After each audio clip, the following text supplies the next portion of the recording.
मुंबई पुण्यातल्या टॉप 9 घडामोडींचा आता आढावा घेऊया.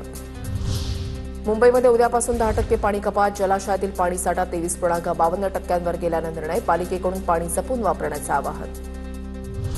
म्हाडाच्या घरांच्या लॉटरीला दुसऱ्यांदा मुदतवाढ. 16 जून स्वीकृत अर्जाची अंतिम यादी प्रसिद्ध होणार. अर्जाची संगणकीय सोडत दिनांक, ठिकाण, वेळ नंतर जाहीर करणार. विद्याविहार पुलासाठी उद्यापासून विशेष ब्लॉक. गर्डर बसवण्याच्या कामासाठी 15 ते 18 मे दरम्यान विशेष वाहतूक आणि वीज पुरवठा ब्लॉक घेण्यात येणार. कुर्ला ते भांडूप दरम्यान काही लोकल फेऱ्यांमध्ये बदल.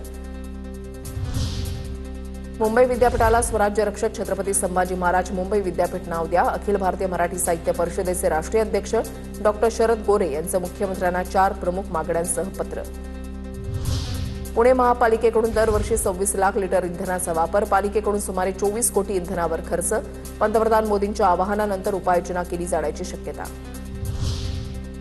पुण्याच्या महापौरांचं कर्मचारी अधिकारी यांना इंधन बचतीवर आवाहन. आठवड्यातून एकदा खासगी वाहनाच्या ऐवजी सार्वजनिक वाहनाने प्रवास करावा, तर शक्य असेल तर सायकलचाही वापर करण्याचं कर्मचाऱ्यांना आवाहन. मध्य रेल्वेच्या स्थानकांवर रेल नीरसह 14 मान्यताप्राप्त खासगी कंपन्यांच्या पॅकेज्ड पिण्याच्या पाण्याच्या बाटल्यांच्या विक्रीला परवानगी. उन्हाळ्यामध्ये वाढलेल्या उकाड्यामुळे वाढती मागणी लक्षात घेता पुरवठा वाढवण्यासाठी निर्णय.